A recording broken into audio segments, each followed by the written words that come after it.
Angrenda ko'p qavatli uylarning atrofiga o'zboshimchalik bilan qurilgan noqonuniy qurilmalar buzdirilmoqda.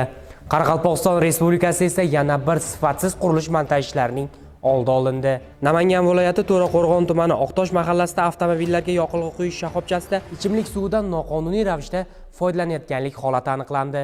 Mazkur holat bo'yicha belgilangan tartibda inspeksiya xodimlari tomonidan qonuniy asosda choralar ko'rildi. Shu bilan birgalikda ichimlik suvidan noqonuniy foydalanishga yo'l qo'yganlik holatiga huquqiy baho berish uchun to'plangan hujjatlar huquqni muhofaza qiluvchi organlarga taqdim etildi. Samarqand viloyatida ko'p qavatli uyda yashovchi mulkdor tomonidan ko'p qavatli uylarning to'siq devorlariga shikast yetkazilganligi aniqlandi. Assalomu alaykum. Qurilish va uy-joy kommunal xo'jaligi sohasida nazorat qilish inspeksiyasi o'tgan hafta davomida inspeksiya xodimlari tomonidan amalga oshirilgan ishlar yuzasidan axborot beradi. Ko'p qavatli uylarning umumiy foydalanish hududi ushbu uylarda yashovchi barcha mulkdorlarning teng ulushdagi mulki hisoblanadi. Mazkur hududdan shaxsiy manfaat yo'lida foydalanish, ya'ni o'zboshimchalik bilan egallash, qurilma yoki inshootlar barpo etish qonun bilan qat'iyan taqiqlanadi. Aynan mana shunday holatlarni oldini olish maqsadida qurilish va uy-joy kommunal xo'jaligi sohasida hududiy nazorat qilish inspeksiyasi xodimlari tomonidan hududlarda nazorat reyd tadbirlari olib borilmoqda. Xususan, Toshkent viloyati Angren shahrida o'tkazilgan reyd tadbirlari davomida shaharning Yangiobod qo'rg'oni hududida joylashgan ko'p qavatli uylarning umum foydalanish hududiga mulkdorlar tomonidan o'zboshimchalik bilan qurilmalar qurilganligi aniqlandi. Ayni paytda mazkur qurilmalar inspeksiya xodimlari tomonidan mulkdorlarga berilgan yozma ko'rsatmalar asosida mulkdorlarning o'z ixtiyori bilan bartaraf ettirilmoqda. Agarda ushbu qurilmalar bartaraf etilmasa, ularga nisbatan ma'muriy bayonnomalar rasmiylashtiriladi hamda mazkur qurilmalar majburiy tartibda bartaraf ettiriladi.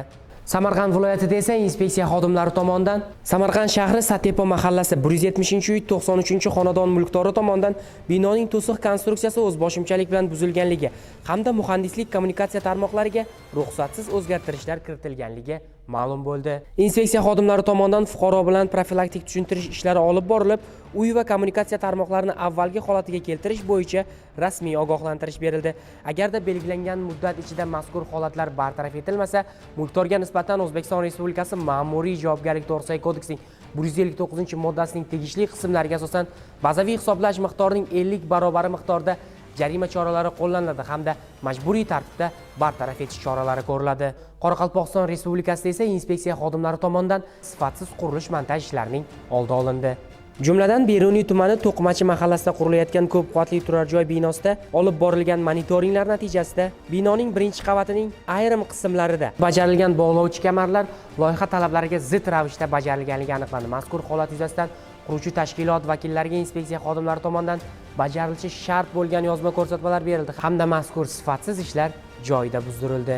Denov tumani hududida 12 qavatli turar joy obyektida inspeksiya xodimlari tomonidan monitoring ishlari o'tkazilganda ushbu binoning ayrim qismlarida pardevorlar loyiha talablari asosida bajarilmaganligi, ya'ni g'ishtlarning orasiga izga setkalar qo'yilmaganligi ma'lum bo'ldi. Joyda mazkur sifatsiz hamda loyiha talablari asosida bajarilmagan ishlar inspeksiya xodimlari tomonidan buzdirildi hamda quruvchi tashkilot vakillariga ushbu ishlarni qaytadan loyiha talablari asosida bajarilishi yuzasidan bajarilishi shart bo'lgan yozma ko'rsatmalar berildi.